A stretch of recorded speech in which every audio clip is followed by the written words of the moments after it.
Hey, thanks for joining us today with our Sheriff's Office podcast status check. And today we're going to be talking about all things jail or correctional facility in Jackson County. And our guest today is Captain Josh Aldrich.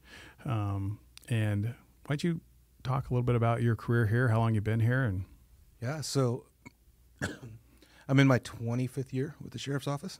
Started off, I didn't really know that I wanted to be in law enforcement. I was kind of like a college kid fresh out of the Army trying to figure out what I wanted to do with my life.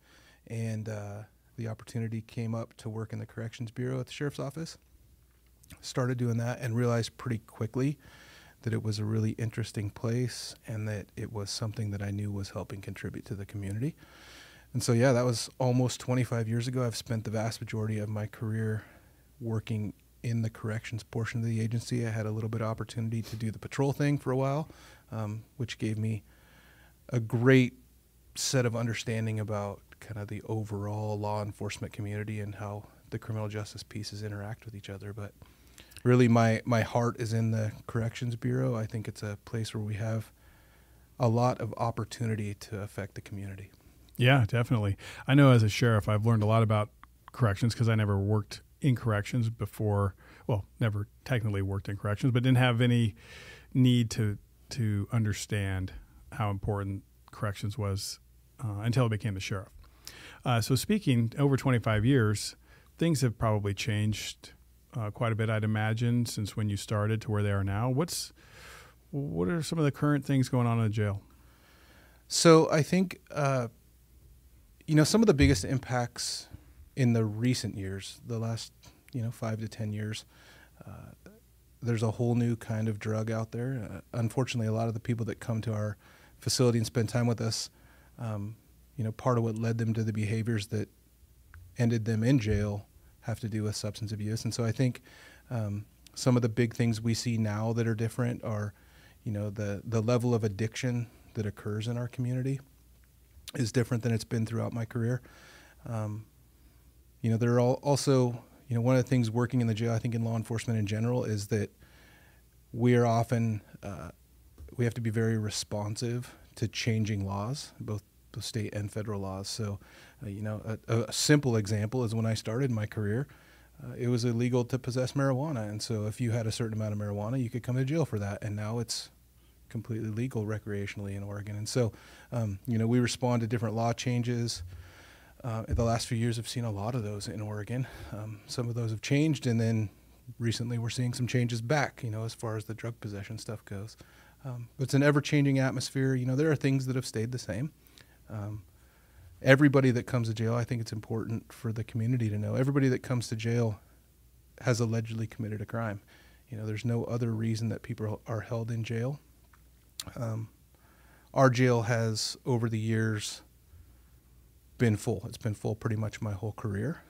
We've been able to expand the jail space at times, but we still, we run up against that issue where we're having to release a lot of people who probably should stay in jail just because we don't have space for them. So, yeah. Speaking of space, what over the years, as we tracked lodgings and over a year's time, I think our highest was around 14,000, and that was pre-pandemic. Where are we at today with lodgings, and what's the trends been since 2020, since the pandemic, when really I call that kind of a weird reset because there was other things that went into place too, law changes, the pandemic, resources, all the things. But how are things trending in the jail with regards to numbers?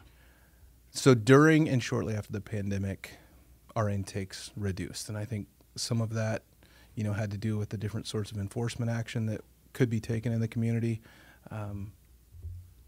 But it didn't take long for the pandemic restrictions to go away before we've started to see an increase in the utilization of the jail. And so, this year we're up again a little bit through the first 8 months of the year.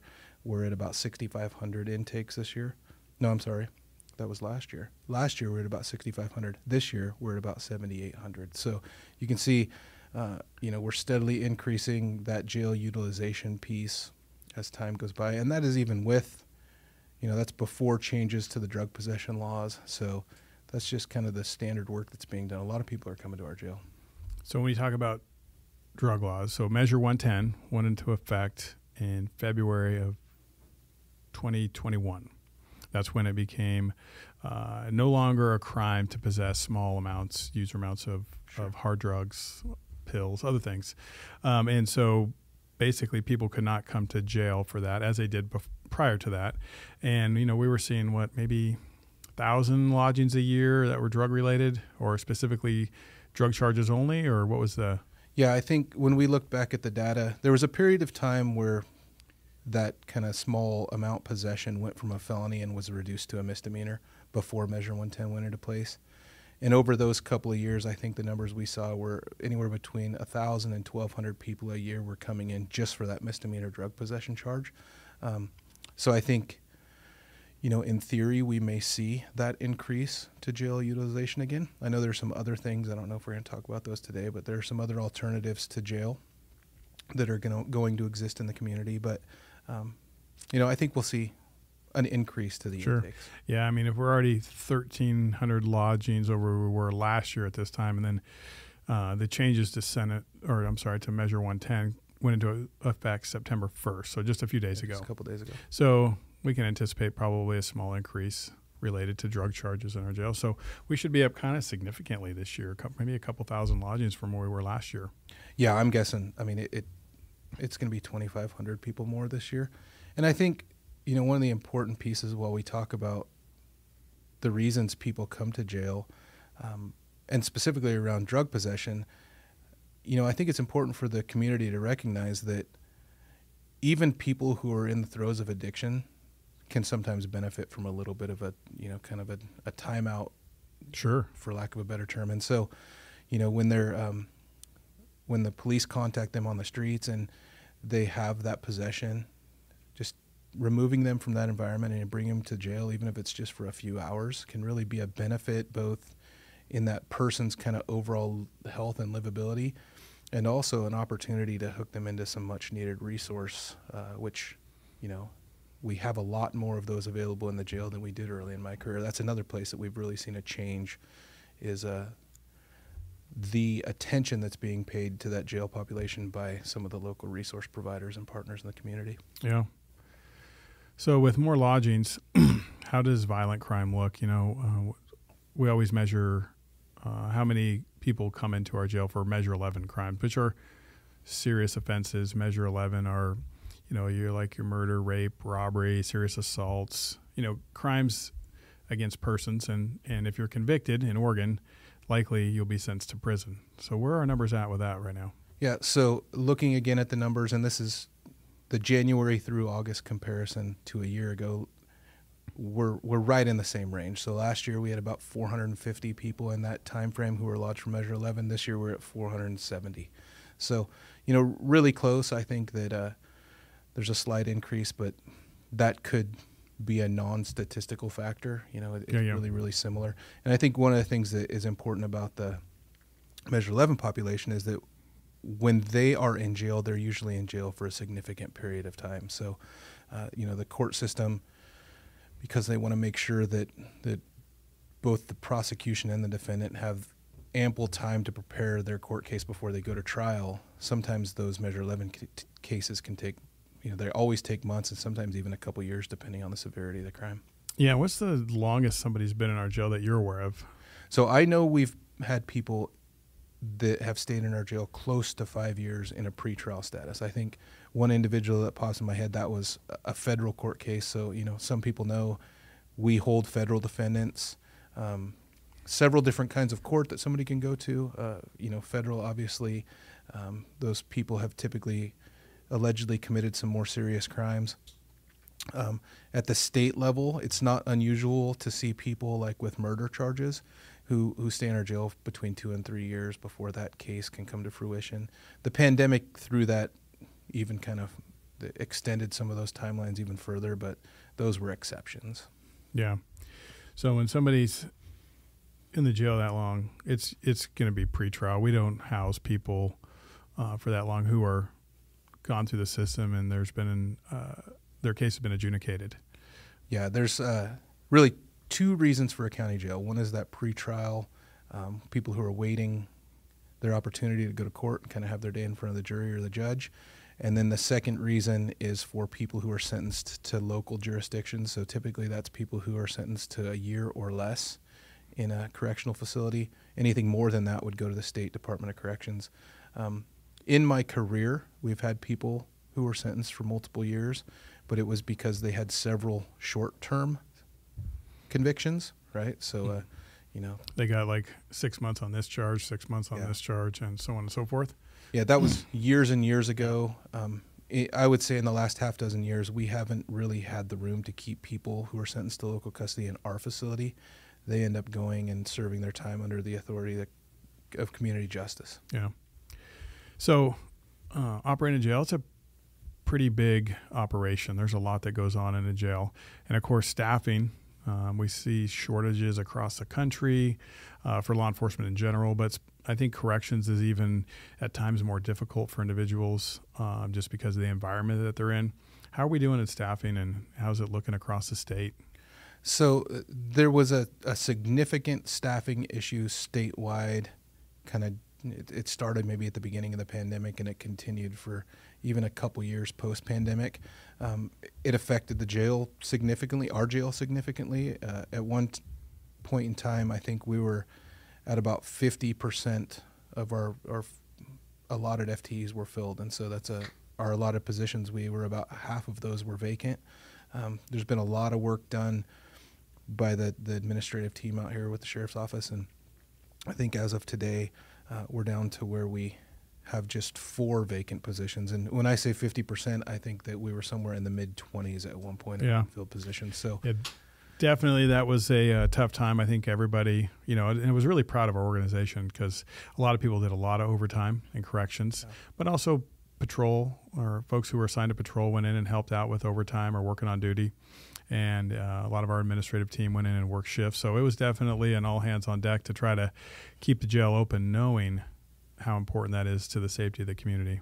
Yeah, I think, if you look what happened to the rest of society as employee shortages were taking place, there were a lot of businesses just kind of shut down hours or decided they wouldn't be open on the weekends, and you can't do that at a jail. So, the corrections deputies who worked through that pandemic period of time, they were working, sometimes double, they were working 60 to 80 hours a week just to fill that staffing void. And we appreciate that. You went in and sat and worked a couple times and worked jail posts. And I think it was important for that corrections team to see that they had the support of the entire agency. We had, some of our other local municipal police departments were volunteering to come in and help us out if we needed it. So it was pretty cool to see everybody come together. And luckily, it seems like we've moved past the worst of that. And I think it's a combination. The environment's not great working in a jail, but also corrections is oftentimes where people who want to get into long-term law enforcement careers start their career. And so a lot of our vacancies in the jail were deputies who had other opportunities come up to go work for local police departments or to work, in the patrol division for the sheriff's office. And so we saw a lot of people leave us for very good reasons. It wasn't just people who decided they didn't want to work in that environment anymore. Sure. And so we always support people in furthering their career in those ways, but it doesn't make it easy when you got to staff the jail. No, it doesn't. But it's nice that we're nearly full, and I think there's a lot of folks feeling optimistic about how things are looking in the corrections bureau. So I think it's good. Like I said, a lot of work that was done to get those folks in. I'm really excited about the team of people we have in the jail right now. There's a lot of people who are, kind of early in their career. They're willing to accept some of the changes that are happening in our society and kind of see the opportunity in that. And so it's a really cool group. So mental health is always a challenge. And it's been a challenge in the jail since I've been in law enforcement. But I do remember, years ago, and I'm, 10, 15 years ago, the problems, there were some in the jail that had mental health issues. And now it seems like there's a lot. What's your assessment of how many people in our jail do you believe have some sort of a mental health disorder, substance use disorder, co-occurring disorders?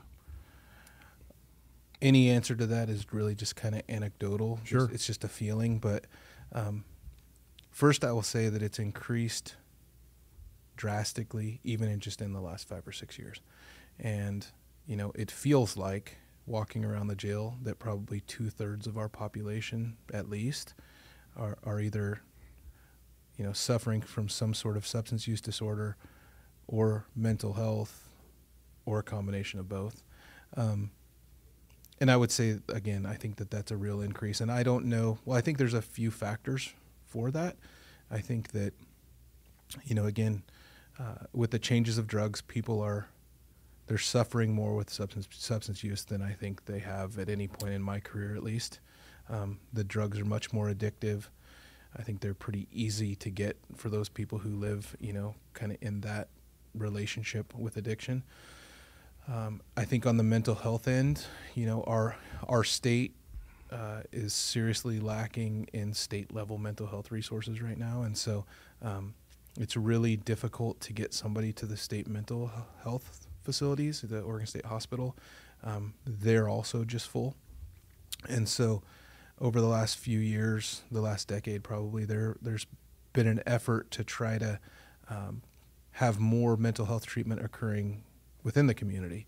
And unfortunately, kind of like we talked about with addiction, unfortunately, a lot of times people who are suffering with mental health also end up committing crime. And so they end up in our jail, and they're in that pretrial status, and we do our best to get them the resources that they need to help them out.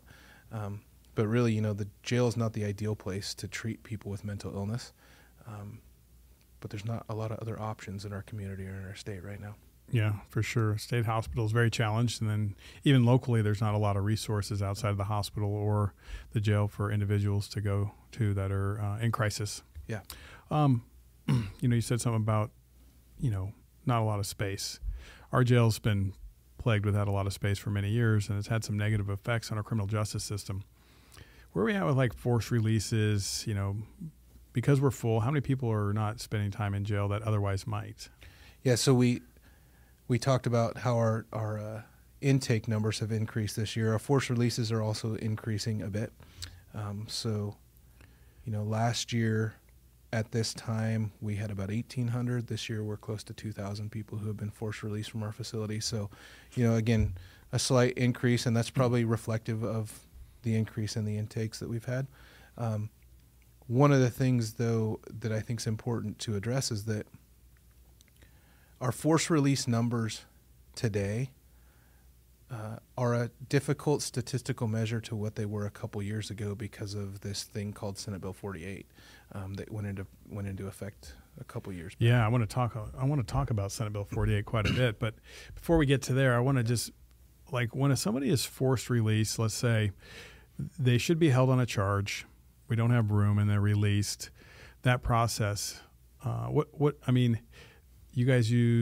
we use a matrix, a threat assessment type thing. What tool is used to measure who should go out of jail? Because that's a lot of work for our sergeants, our staff that are monitoring our jail capacity and having to make those decisions. How's that look? So all other factors aside, and by that I mean any specific hold criteria that might be put in place by the courts or any consideration of whether people should be released immediately. So for certain reasons, we exclude people. If somebody's indicated that they might have some suicidal thinking, we take them off the list. So assuming nothing like that exists, we use something called the Public Safety Checklist, which is kind of a nationally recognized tool. That's purpose is to identify an individual's risk for reoffending. And so when people come into the jail, they're assessed through that public safety checklist, and they're given a score. It's a numerical score. And once our jail facility gets full, which it is almost always full, but when the jail gets full, oversimplifying things, we look for the person with the lowest number on the list, and that individual is released from jail, regardless of whether they've been there for a half hour or 15 days, wherever they're at in the process. They're released, and then basically they're just given some release conditions and an order to show up at court at a later date. Yeah. And we have a pretty significant problem in our community with people not showing up for court. I mean, it's very significant. I can't remember what number we're at this year, but I know over the years it's been one of the higher rates of fail to appear in the state, I believe. And I know one year we had about 5,000 fail to appears. Actually, 10,000 failed to appears, and then we cut it down in half after we implemented an FTA program. But those created a significant churn of work for our record staff, our deputies, the courts. Very unhealthy. In fact, when we were looking at a new facility back in 19 and 20, we went to ballot in 20, it failed. But one of the things that when we talked about the FTA program, I think the consultants said, well, the mere fact that you have to have an FTA program is pretty indicative that your system is not healthy. Yeah, so I think due in large part to an idea and work that you did, because I remember thinking that it probably wouldn't work very well. But, due in large part to your kind of leadership on this, when we recognized that there were so many active warrants in the community, you decided to hold some beds aside that when people that were on this, what we called the chronic fail to appear list, were arrested and brought into the jail, we would not just automatically release them. So that's one of those categories where we'd exclude them from the regular risk release categories. And it had an effect. And I think, there's a reason that communities have jails. There's a couple of reasons that communities have jails. I think that there's the obvious reason that there's some people that society has decided are dangerous enough that they should be kept away from the rest of society. And those are the people that we hang on to now, the Measure 11 type offenders, the serious risks to the community or potential risks to the community. But then there's this other piece where, human nature is sometimes you need accountability. And accountability even just for those, we're going to call them lower level. I know they still affect people, but the lower level crimes that really affect all of us in our livability, things like property crimes and vandalism and those sort of, charges that we have historically just let people out of jail, and then we let them out and they get arrested again, and then we let them out and then they get arrested again. And that cycle just continues until, like you said, I think there were individuals when we looked at the list that had hundreds of fail to appear warrants because they didn't believe that they could be held. And so when you implemented that program, not only did those individuals find out that they would be held, but we heard from a lot of people that the word got out that if you didn't take care of your warrants and you found yourself on this chronic fail to appear list, that the Jackson County Sheriff's Office was going to keep you in jail until it was worked out. And people started walking into the courts to try to clear their warrants as opposed to waiting for the police.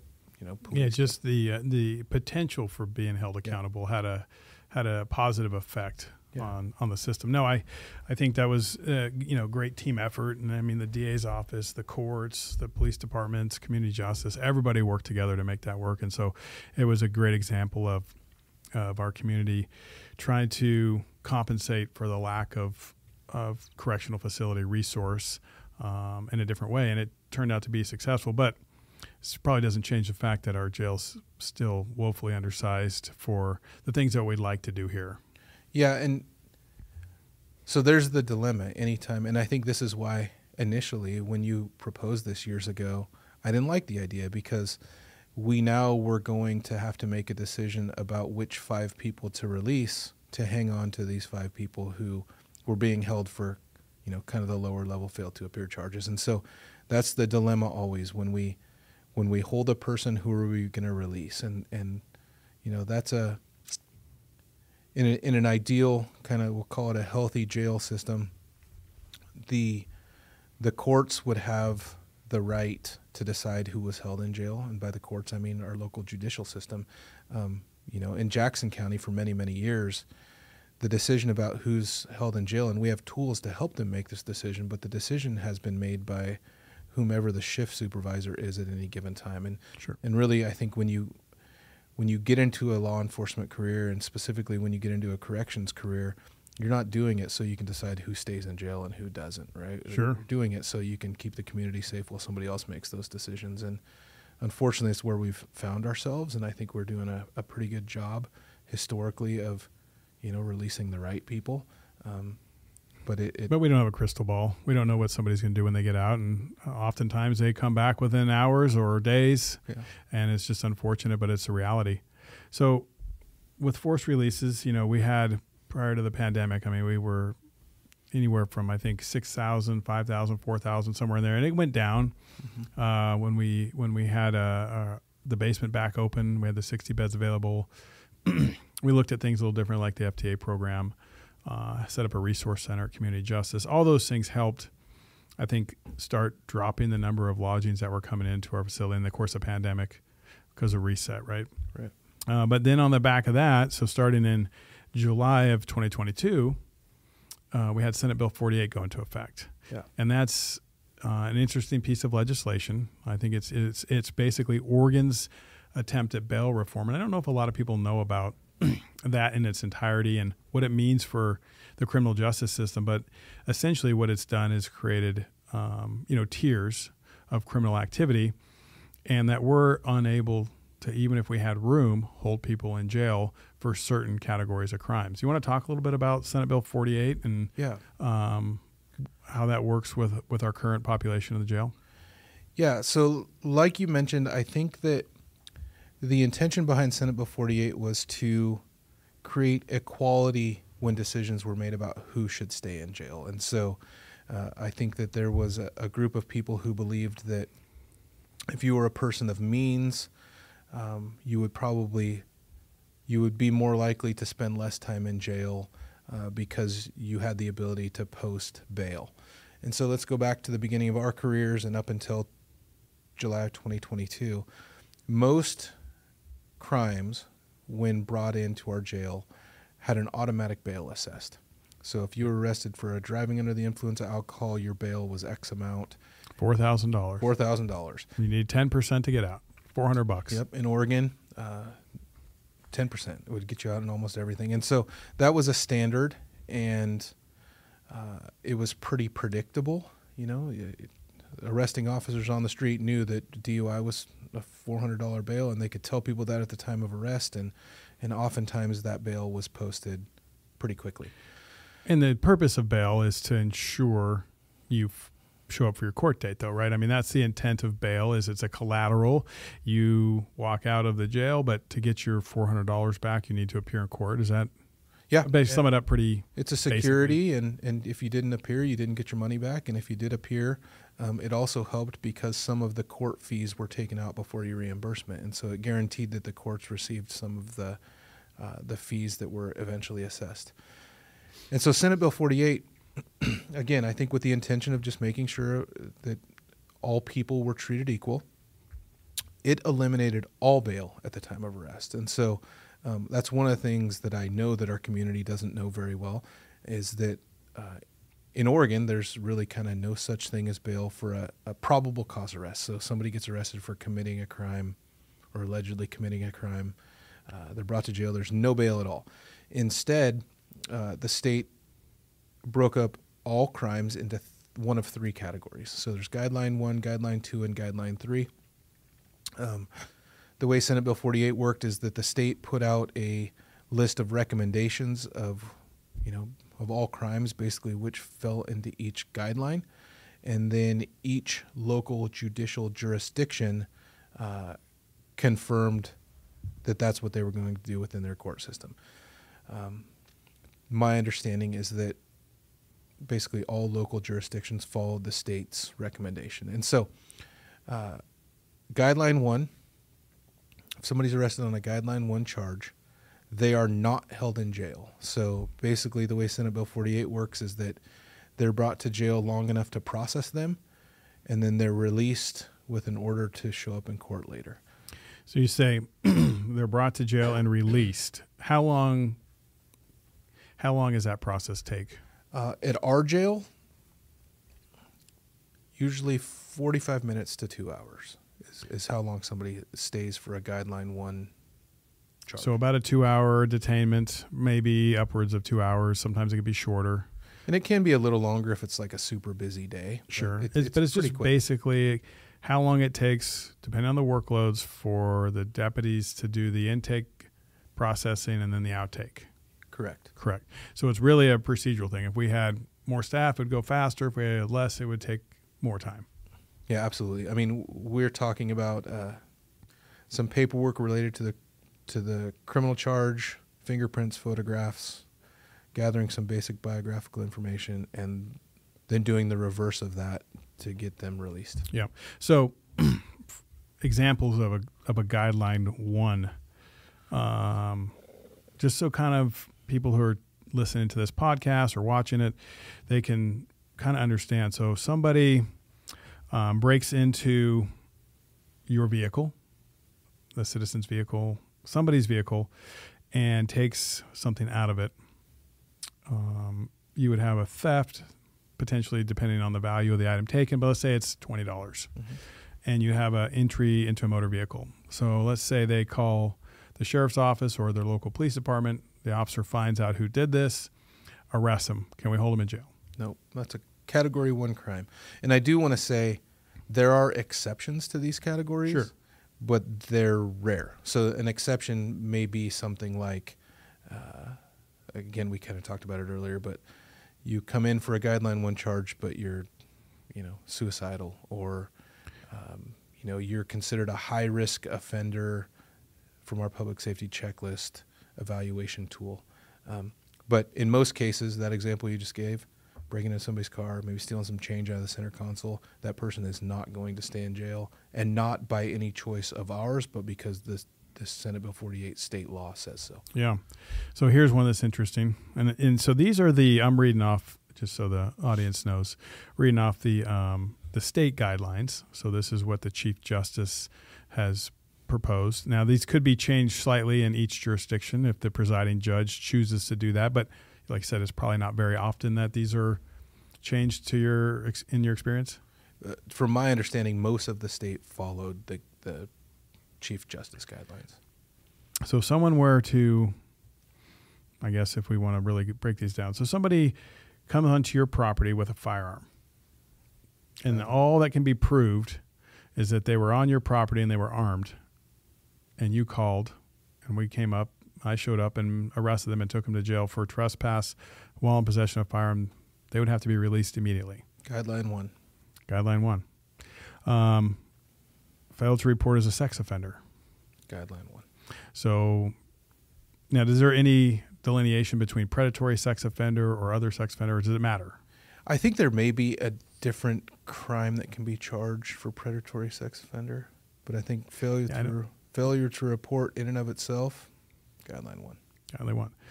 So, and then as you go through these, I don't know, it can't be really seen on the camera, but there's got 14 pages of different crimes. And so I think it's important not to go over this to the extent of going through all the crimes, but just to provide examples of, like, we don't have choice. Even if we had room, and sometimes we do have room, more room now because of Senate Bill 48, not a lot of room, that we can't hold individuals in jail because of this law that went into effect.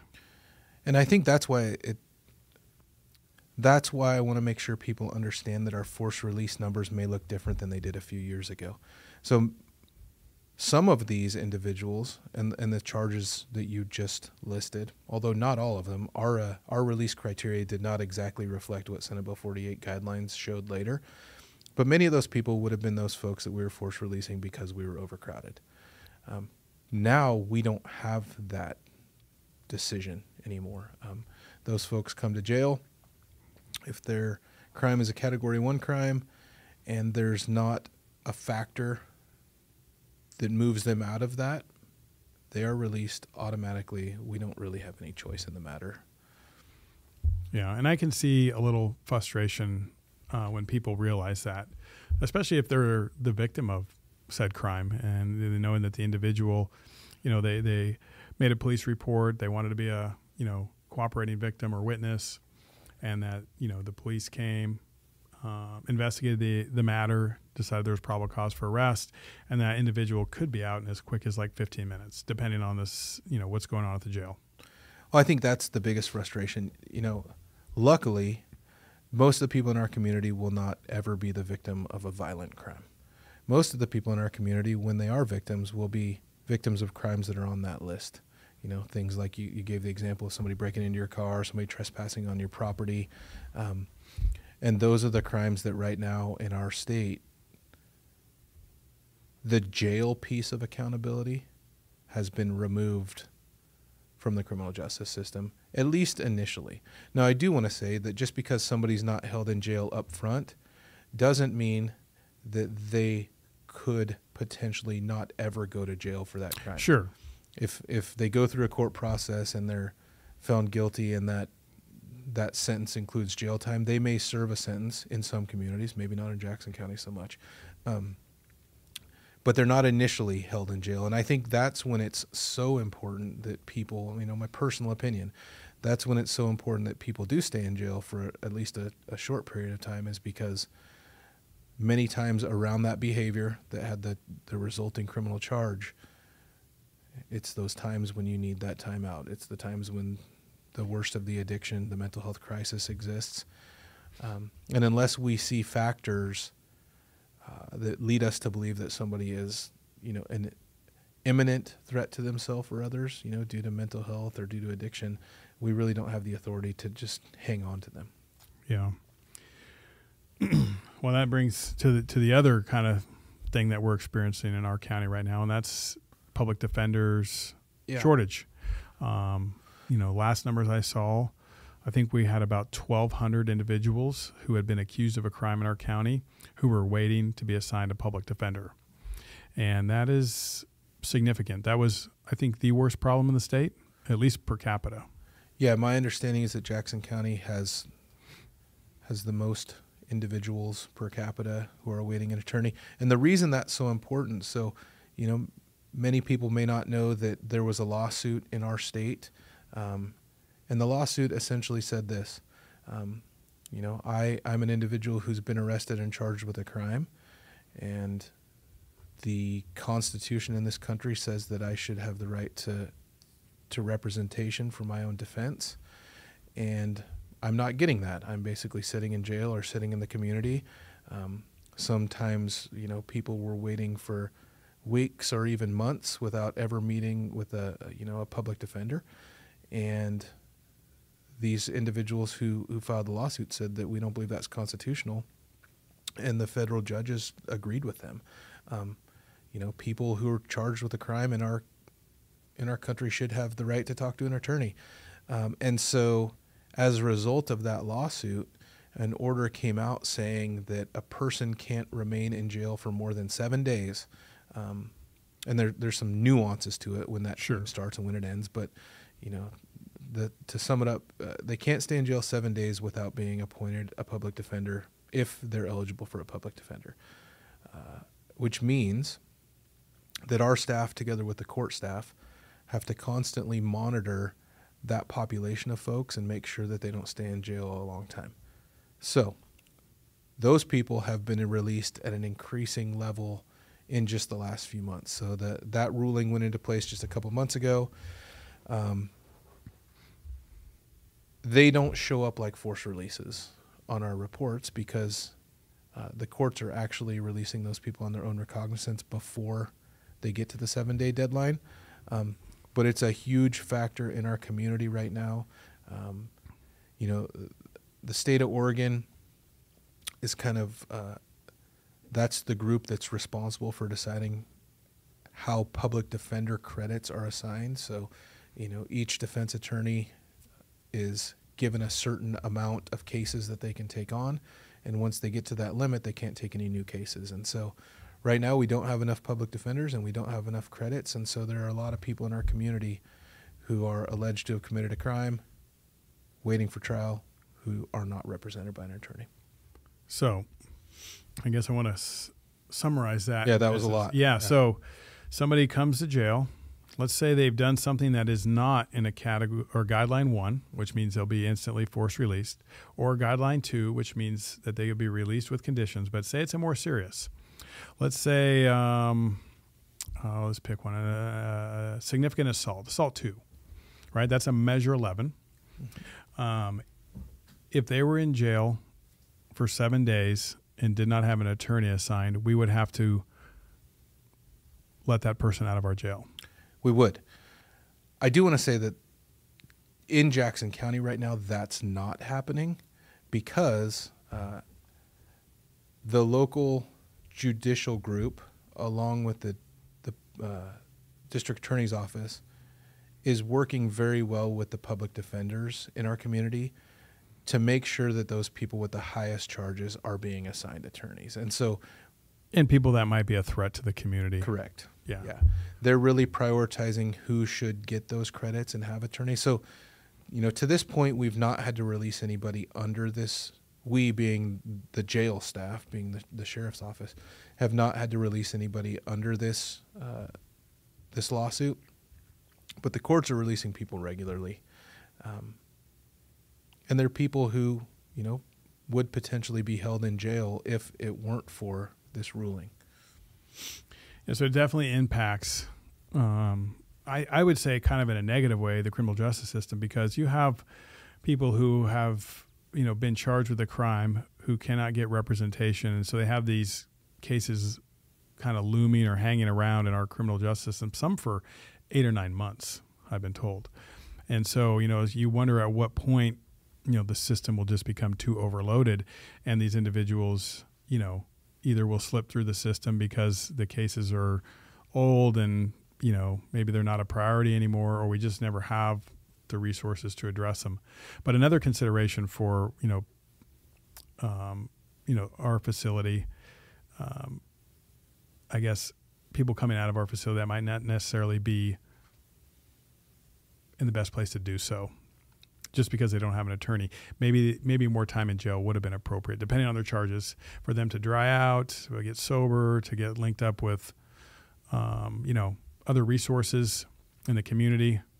But we do have a program helping with that as well now. Yeah, so I think I mentioned it earlier. One of the things that's happening that's really cool in our jail right now, and I think it's, it's happening in a lot of Oregon jails, but here in the Rogue Valley, I think maybe it's even happening faster and in kind of a greater amount of work than other places, is that there are a lot of people who provide resources who are interested in working in the jail. And so some examples of that, the one you're alluding to, so historically, when somebody gets out of jail, whether that's that 45-minute turnaround or they spend 6 months in jail and go back into the community, it was kind of either they were on their own to find the resources that they may need once they got out of jail, or it was like individuals within the jail who would take up the cause. We had deputies at times that would call and try to find people, placement at the veterans facility or things Sure. like that. And just in the last few months, with a relationship with Jackson County Community Justice, along with Jackson County Health and Human Services, we were able to locate funding to create a jail reentry resources program. So basically, it's a team of people right now. That team is 3 people. I think we're going to be adding a deputy position soon who will be fully committed to helping with this.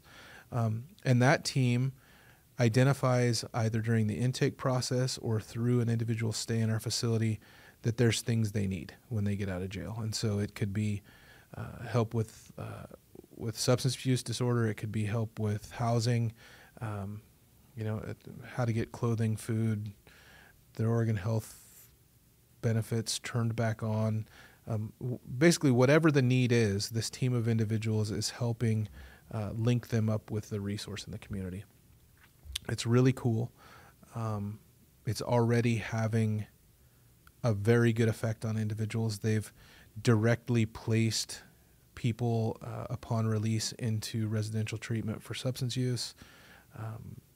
They've given rides and kind of this warm handoff idea to resource providers in the community. And so, I think that those of us who work in the jail system, I think all of the criminal justice system, recognize that while people are committing crimes, there may be things that we can do in the community to help them,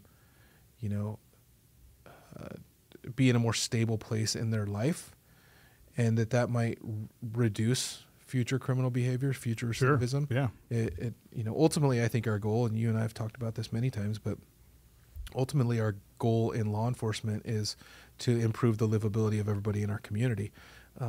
And we really believe that if we can get people the help they need, then that's going to result in improved livability for every single one of us. So this JRRP team is doing that. They're doing a really good job. So the JRRP program, so really those individuals are like transition care coordinators, essentially. So other people might know them by that name, is why I say that. Yeah. No, absolutely. They, we, excuse me, we toyed around with, whether they were case managers, but I think the transition care piece is really kind of where it fits the most. And the timing couldn't be better for some of the other things that are happening in the jail. Yeah, there's a lot of good things happening, and we want to talk about that today for sure. With the next thing is medication-assisted treatment. And, just to kind of paint a picture, we've seen a massive influx of fentanyl into our nation, but into our state and then into our community here in Jackson County. A lot of overdose deaths, with Measure 110 in February of 2021, and then of course you bring fentanyl in and some of the other drugs. It's just really created like a perfect storm, I believe. And we see a lot more significant addiction. And so really for us, you kind of touched on it, is how can we use the time that people spend in our correctional facility to get better? And one way I think that seems to be really effective, and other places are having success, and we're having success to some degree, or trying to formalize a medication-assisted treatment program. Yeah, so in my position now, I get the opportunity to work with a lot of people who are in long-term recovery and have lived experience and many times had criminal justice involvement. And for a lot of those people, they cite arrests and time at the jail as an opportunity to recognize that they could use help. And so with medication-assisted treatment, for those people who aren't familiar with how it works, essentially under a doctor's order, people are prescribed certain medications that help them both through the withdrawal process and then through the addiction management process, sometimes short-term, sometimes long-term. It kind of depends on the individual. In our jail, we've been able to continue people, if they had a relationship and a medication-assisted treatment program in the community and they get arrested, we've been able to continue them on those medications for the most part in our facility. And a lot of that has just been done kind of out of the graciousness of some of the providers in the community. There are certain medication providers in the community who have been continuing people on medication absolutely for free for the last few months, couple of years. Jackson. And when you say that, people free, so these are these are providers in our community who have recognized the need and the ability to, I guess, come into our facility, into our correctional facility, and help people by administering medications, helping them get continue their medication-assisted treatment, so they don't relapse and they go back into the community without that support. Correct. As we've mentioned, I think we've mentioned it today, individuals who are arrested lose their Oregon Health Plan benefits currently with the current system. And so, the example would be someone who is on OHP, who has a relationship with a provider in the community. They're doing well on their medication-assisted treatment in the community. They're active in it. For some reason, they get arrested. Maybe it's a fail to appear, an old warrant that pops up. Maybe because of their, kind of newly found steps in recovery, they decide they're going to clean up some older cases. So they find themselves back in our jail. And in order to ensure kind of a seamlessness in their ongoing recovery, these providers are coming in and continuing that work. Which is really cool. And I think it's, it's providing, again, there's an opportunity in jail to help people through that path. What Jackson County hasn't had yet, though, is the ability to start people into medicated-assisted treatment when they're in the facility. There's some cost issues that have surrounded it. There are just some, kind of system problems that have been in place for some time. And so along with some other partners, both public and private partners in our community, we are really, really close to getting that started at our jail.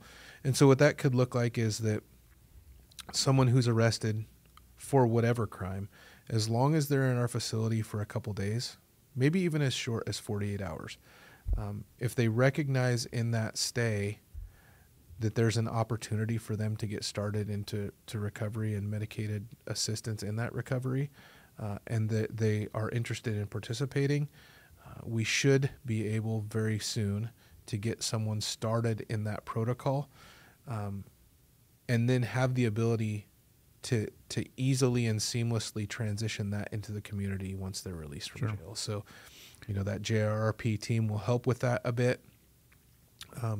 But because there are community providers who are interested and willing and working with this population, they recognize the need that exists in the jail. We believe that, again, very quickly we're going to have opportunity for people to enter into that treatment in the jail. And then the other piece that's I think is really kind of important and cool surrounding that is we are close to contracting with a couple peer support networks in the community, who in many cases are people with lived experience of their own. They remember what it was like to be in the criminal justice system. They've found long-term recovery, and they're successful in that, and they're now working in that arena to try to help other people to understand that it's possible. And so we should have some partners that are under contract to actually come into the jail, meet with individuals in the jail kind of who are suffering in that addiction, and then also help them as they transition out into the community and continue with them in that recovery process. So a lot of really cool things in that area. And again, I think it all goes back to the possibility of kind of, improving livability for that individual who's living with addiction. And then for all of those others who live in the community who, we become the victims of people who are addicted and acting poorly. And so there's just a huge chance for improvement in that arena. Yeah. So everyone knows, that's listening, peers, you kind of described it, but individuals with the lived experience who have reformed, decided that they want to give back to the community in some way many times, at least the ones I've spoken to, and they want to offer their experience as kind of a hope that change can be made, and then they're willing to walk with people through their recovery. It's kind of a cool thing. I think it's one of the coolest things, Yeah. So being in this career again, almost 25 years, one of the biggest frustrations that I think people in the criminal justice profession go through is that you don't often get to see the success stories of your work. And I think that's especially true in the jail. When people stop coming to jail, the cynical law enforcement brain is that they stopped coming to jail because they ended up finding their way into prison or, some kind of negative thing.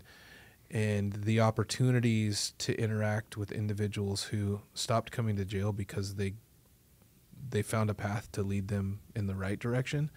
And so now, I feel super blessed to have the opportunity now to work with people who I remember coming to jail during my career. I remember, some of the folks were, kind of, they were really in the criminality. They would just kind of stir the pot anytime they were in the facility. And now I get to work with them in a relationship where we're both, kind of working together in the same direction, trying to get people help. And it's super cool to experience that.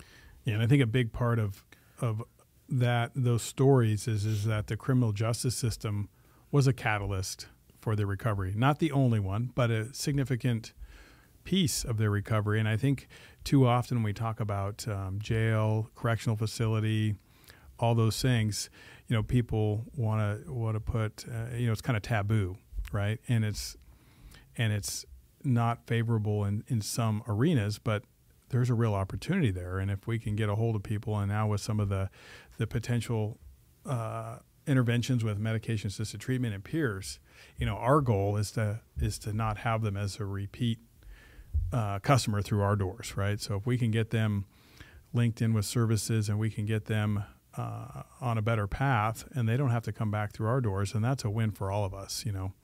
I think some of the community doesn't realize that we all have pretty common goals, and working with, we can talk a little bit about it, but with On Track and ARC in the creation of a deflection program, with drugs becoming criminalized against small amounts, it's really, I think, pretty effective partnerships between treatment providers and law enforcement and other aspects of the criminal justice system and health and human services.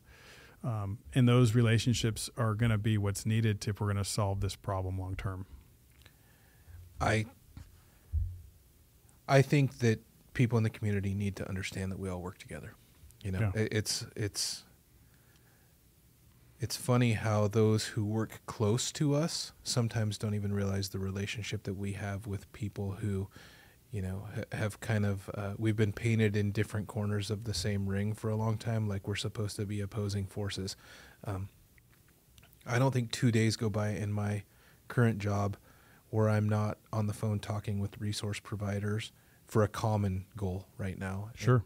And, we've had meetings recently, and I think, you mentioned the deflection stuff. It's just one of the areas where we are working almost nonstop with the resource providers, with the mental health professionals, with the substance use disorder, doctors and medical folks, for the common goal of trying to get people help. And I think that, one of the most misunderstood pieces of law enforcement professionals, in my opinion, is that I think if you could see inside our hearts, most of us are doing this so that we can help people in our communities have better lives. And if that's because we're able to take a perpetrator away and keep them safe in that area, that's what we want to do. But also, if it's just because we want to find an opportunity for somebody to get help in their substance use disorder or get the treatment they need for their mental health concerns, then that's what we want also. And, it's not cops aren't just here so we can throw people in jail and lock them up and, dole out the appropriate sentences as the judges determine. There's a lot of different ways that we can help people. Oh, yeah. Yeah. And improving the overall livability of the community is key, but we can do that in a lot of different ways. Absolutely. So the last thing, as far as with programs, kind of new ideas, is 1115 waiver.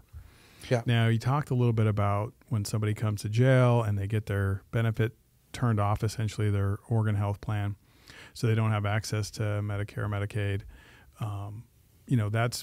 That's a federal thing. That's, and therefore their care goes solely onto the, the responsibility of the jail and the county to provide those services. And now with this 1115 waiver that we've been working on, why don't you talk a little bit about that? Because I think it's pretty exciting, actually. So some of the details are still being sorted out about how it will actually work, but Oregon requested what's called an 1115 Medicaid 1115 waiver, and that was approved surrounding these folks who are in carceral settings. And so, not getting too far into the weeds, but it sounds like, excuse me, in the next year or so, the timeline's still one of those things that's kind of being worked out. There will be an opportunity for some of the services that are provided to individuals in jail to be covered, continue to be covered through the Oregon Health Plan. And I think the logic behind that is a sound one. So again, you go back to how most of the people that are in our jail have not even yet been convicted of a crime. They've been alleged to commit a crime, and they're in a pretrial status, and that in and of itself, I think it's only reasonable that in and of itself is not a reason to turn off their benefits. And so this, I think it could go towards some of those services that the jail is currently covering for individuals. And so I think it's important for people to know that when somebody comes into jail, all of their medical, mental health coverage is taken care of to the best of the jail's ability. And so many jails in Oregon, we're one of them. We enter into a relationship with a a medical vendor. So it's a staff of physicians and nurses assistants and all kinds of people who work in the facility. And it's kind of a one-stop shop to try to get people the treatment they need. And up to this point, all of those costs are covered by our tax dollars. That's how they're all funded. Local tax dollars. Local tax dollars. And so this should help supplement some of that cost. It will also provide an opportunity, and one of the big focuses of the 1115 waiver is enhancing services, kind of some of them specifically surround substance use and mental health disorder. And, any savings that take place in that area, financial savings, just give jails the opportunity to enhance the care that's probably going toward that population anyway. Jackson County, because of some of the things we've talked about today, is actually pretty well aligned. The Oregon Health Authority has contacted us about the potential of being an early adopter of portions of this waiver process because of some of the things we're doing with our jail release team, because of some of the things we're doing about surrounding the medication-assisted treatment portions. And so we're really excited to see what can come of that. The Rogue Valley and the relationships that exist between our public and private sector, kind of resource providers, medical providers, mental health providers, it's really special, and it's kind of one that's grown out of necessity. We all know each other, and it's because we had to figure out who to call at one point a couple years ago, to get somebody the mental health care they need or the housing care they need. And it's starting to pay dividends, and we hope to see that relationship continue to grow with potentially some funding. Yeah. Another piece, we talked about House Bill 4002 that is changing the Measure 110 laws and recriminalizing some of the drug possession. There was another piece of that House bill that many people don't know that's actually a grant opportunity to expand jail-specific medication-assisted treatment. And so there are a lot of things happening in the state that should help those people in our jail setting that have need. Yeah. No, it's a lot of cool things.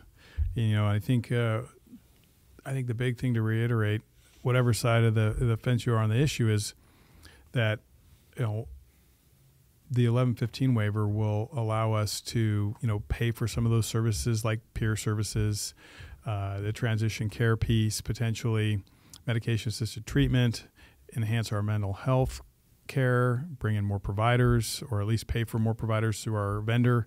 So it's a lot of interesting things that could really benefit Jackson County and the service that's delivered through our correctional facility. So I think it's a great opportunity. And sheriffs have been asking for this for a long time. And so I think everyone is looking forward for this opportunity to see how it pans out and to see how we can improve services. Yeah, one of the things that's been difficult historically is that when people lose their OHP benefit while they're in jail, the process to get it turned back on when they get out of jail has not been a simple one, especially when you're talking about people who maybe are dealing with some, kind of substance use disorder or mental health concerns anyway. They're not thinking, they're thinking it's not 100% as they're released from jail. And then, we've expected them to find somebody to turn their benefits back on and to re-engage in that relationship with their provider. And the reality has been that people have not been super successful in doing that, which has then resulted in some livability issues and maybe some reoffending in the area. No, there's definitely correlations to recidivism and or criminal activity and health, social determinants. So yeah, it's definitely we're hoping for a significant improvement there. One thing I think that's it's kind of something that always challenges us in Jackson County, and that's our facility. Because even if we could bring in more providers, more opportunities, more mental health professionals, more medication-assisted treatment, providers or whatever, space is a problem in our current correctional facility. I mean, we just don't have the room. One, for people to be housed appropriately, classification issues, classrooms, workspaces. As our partner over at Health and Human Services would say, trauma-informed spaces to where people who have experienced significant trauma aren't necessarily in an environment where they're comfortable. So there's a lot of challenges there. Yeah, I think I have a difficulty understanding what trauma-informed space is, right? I mean, I've not worked in that area, but it's not hard for me to think about what a classroom should look like. So, I've been contacted by individuals who would love to volunteer their time to come in and do a GED program in our jail. And I know what a classroom should look like. And I know that people probably aren't going to be very successful trying to do GED studies from inside their jail cell. And we just don't have any classrooms. It's not that we're using those spaces for other things. We don't have space like that exists in our facility.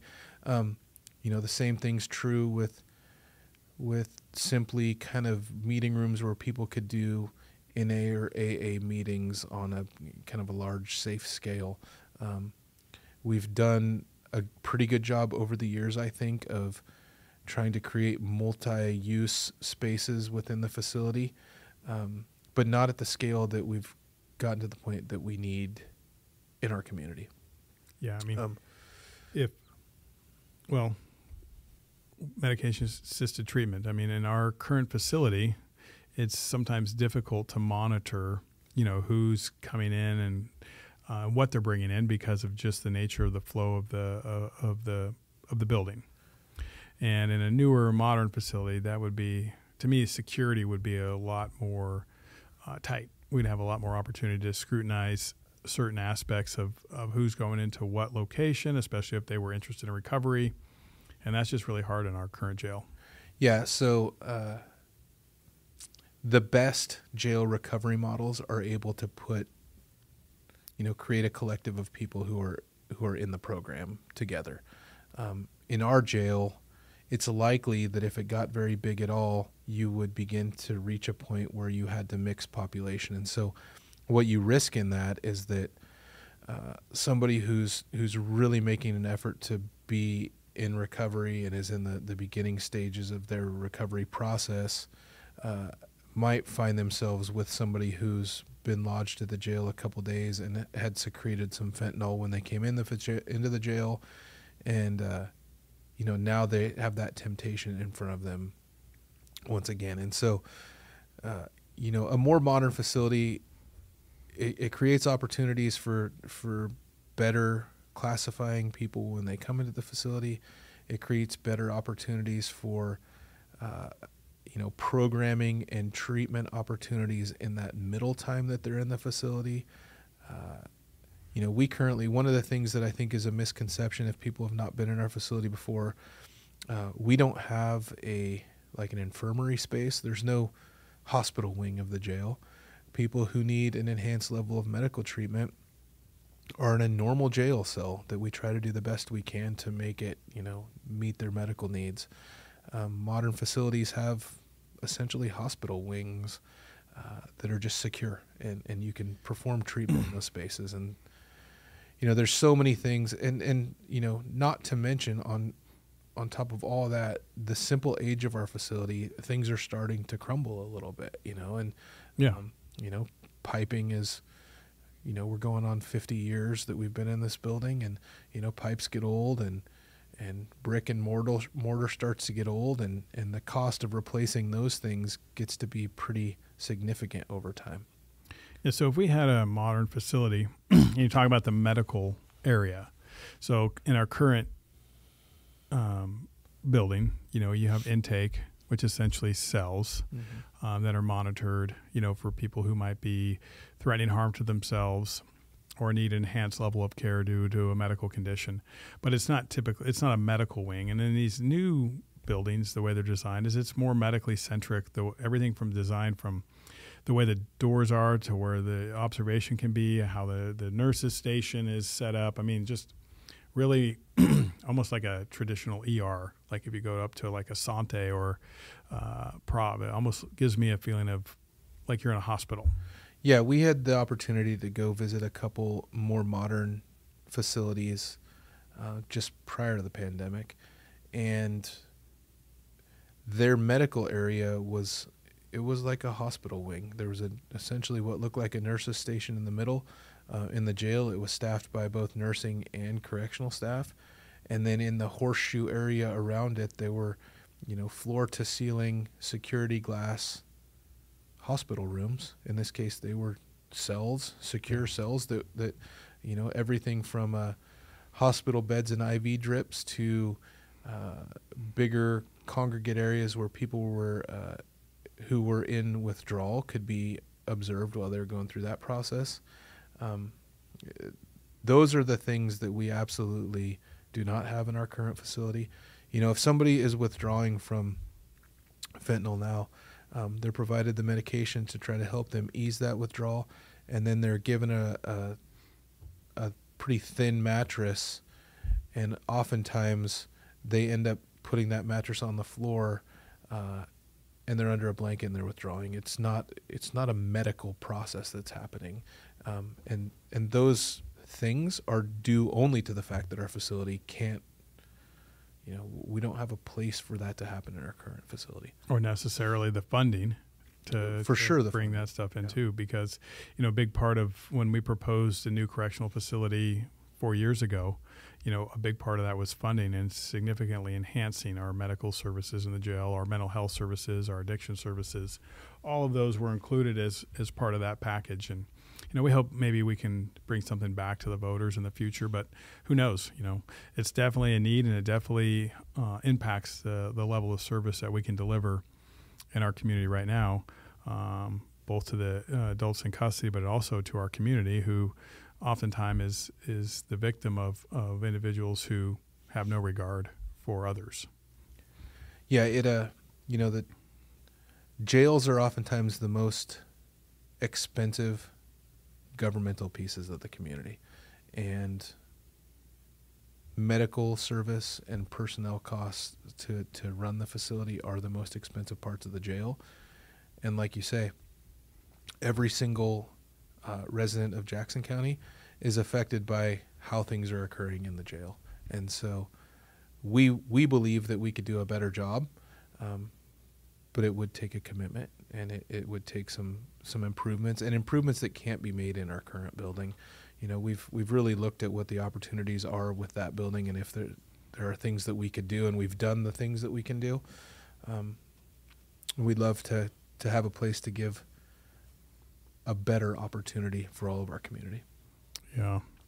Well, I think it's definitely an issue, because we sent out a survey to our criminal justice partners recently, and we had 282 responses, with quite a few. I mean, this is going to be our local police departments, our sheriff's office staff, the courts, DA's office, community justice, pretty much all different aspects of our criminal justice system. And we asked them if they thought the Jackson County Jail is adequately sized for our community. And 94% said it's not adequately sized.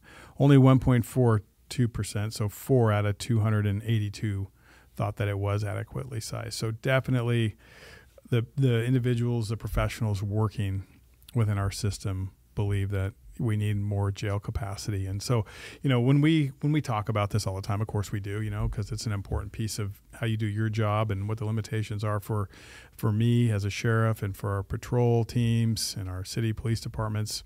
Everybody needs or would like to have more capacity to help alleviate some of their problems.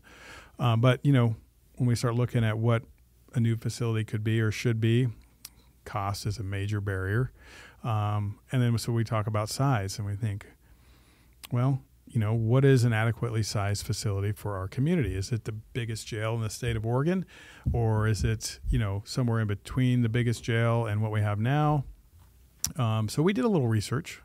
We looked at some other communities just to see if, between 600 and 800 beds is which we've kind of proposed as the next step for our county, if we ever get to that point, and to see if that was, I guess, out of bounds for what other communities are doing. Do you remember what we found? I didn't bring the numbers, even though you told me to. Oh, but I can tell you what they said. So we looked at mainly the West Coast and the Pacific Northwest, and we looked at counties that were similarly sized to Jackson County. And Then I searched up how many jail beds they had. And these numbers that have been proposed for what we need in our community, they're not an over-exaggeration of what is actually happening in many of the places in our part of the country. And so, what I was finding was that counties that were between 200,000 and 300,000 people, they had jails that were between 500 and 700 bed capacities. Yeah, and that's what I remember. Over and over and over again was confirming kind of what we were seeing. We did find a couple locations that had similarly sized jails to ours, and the next hit on the Google search was an article about how the sheriff was saying we really need to get a bigger jail because crime's terrible in our community. And so I think it doesn't seem to me like there's any real argument that our jail is sufficiently meeting the needs of the community. Not in any way. Even if you could go along the thought of we have enough beds, let's just say that was settled and everyone agreed that our 300 beds adequately met the needs of our criminal justice system. We still can't do any of the other services that are so much more needed today than they were 5 or 10 or 15 years ago. And certainly 25 years ago when I started, like none of these things were an issue like they are today, the mental health and the addiction. And, to be able to provide those specialty services to this population, you need a facility designed for it. And unfortunately ours is not. Well, I think my guess is there are a lot of jail mission statements that say something like, we want people to leave jail better than when they came in. Sure. And I can only imagine a model where you were able to do things like help somebody get their GED or give them some, job training, whether that's a food handler permit or you have an electrician class, while people are serving their time in custody. I don't think that these are far-fetched ideas, right? The treatment piece, we're going to do the best that we can with the facility we have, and I think it's going to help a lot of people. And if we had a more modernized facility, I think we could help even more people. But some of those things, when I started my career, we also had another facility here in Jackson County, and between the two, we could do things like anger management classes, cognitive restructuring classes. You actually had people in sheriff's office custody who spent a portion of their day going to a class to learn how to deal with some of the things that got them involved in the criminal justice system in the first place. We have no opportunity to do things like that now, and to me, it's kind of a no-brainer in our community that if we want people to change their behavior, we got to give them some tools to change that behavior with. And right now, the only tool that the Jackson County corrections system has is that if you commit a crime that's bad enough, we'll send you to prison. Yeah. That's really the only tool we have. We could, in fact, Jackson County, because of the limitations and the high amount of crime that we have here, actually is been, I guess, I don't say chastised is the right word, but kind of about overusing prison as a tool. So we send more people to prison than what the state believes we should, in essence, is a good way to summarize that. But when you look at the cases, you can go back time and time again to where lack of jail space and effective intervention in the front end has led to these individuals committing so many crimes and racking up so many charges and victims that the result that that was appropriate at that time is now prison. And, that's a shortfall that, a new jail could address for sure, more capacity. Yeah, and I don't think anybody believes that if we had a bigger jail that had classrooms and a better medical facility that we would eliminate all crime. No. But I think that what we could do is have some more positive intervention opportunities. That example you give, time and time again, we see people who their first involvement in the criminal justice system is one of those really low-level crimes. And if you had the opportunity to get them in front of a judge and maybe onto some supervision, maybe you could stop their, kind of criminal growth at that point.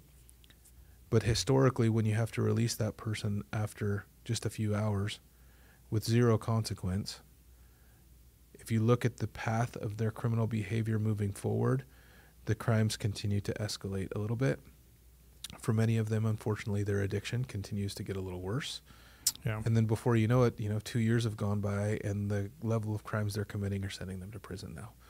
When it feels to me like with the correct type of intervention, and again, I'm not just saying lock them up, but with the correct type of intervention in that first or second arrest, maybe they could have gotten the help that they needed to avoid, going to prison. For a while. And we wouldn't have, 15 or 20 more victims in our community to boot, so not and hundreds of hours of manpower by the criminal justice system and the court system being used potentially could have been prevented.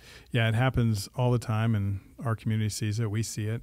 Our deputies see it. The police officers see it that are out on the streets. And, I think they recognize that. In fact, in the survey, the jail, and then the other thing that I think is important to note is mental health. They're recognizing the significant need for additional mental health services in our community too. So law enforcement want to utilize these other services, but they're just lacking.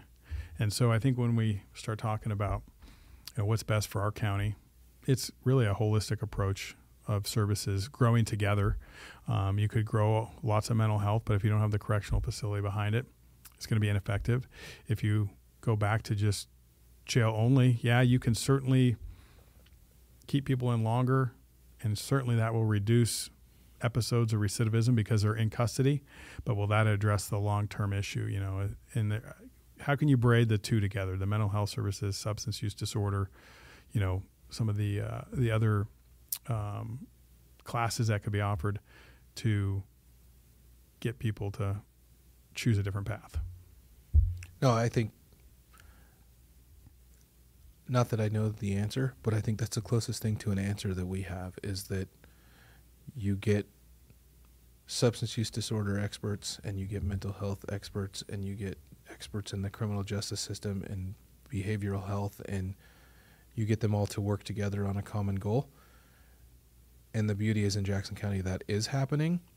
We just have some very big missing pieces, and those right now seem to surround facilities, and not just a jail facility, right? We've talked for a long time in Jackson County about having some, kind of mental health respite facilities, facilities around housing. We don't have a lot of stable housing for individuals. So there are a lot of stabilization centers. There are a lot of facility needs in our community. The right people are discussing it, but without the location, we can only implement things that seem incremental. Yeah. Well, I think we've covered a lot today. Yeah. Appreciate you coming on. Thanks for having me. Yeah. We usually just talk about this in your office, so it's nice. Yeah, it is nice to kind of air it out. But as far as moving forward, I'm always willing, and I know you are. If anybody in the community wanted to, hold a meeting, a presentation, a question and answer session about jail and criminal justice and all the things we've kind of talked about, I know we're willing to go. Yeah, and on those same lines, we do offer a lot of opportunity for people to see our current facility. So whether that's an actual in-person tour, or we can work together with our great PIO to set up kind of virtual tours of the facility, because jails are very individual and unique places, and I think a lot of people kind of understand what they understand about jail from what they've seen in the media, and some of those portrayals in TV and movies can be pretty good. But even those that are pretty good about the jail that they were looking at. Our jail is different than all the other ones, and I love showing people the space that we have and letting them kind of make their own decisions about bringing people to provide ideas. Yeah. We're open to pretty much anything. The things that you and I have spitballed, even with the help of, experts, we're open to anything. So, yeah. All right. Well, thank you for joining, and see you next time.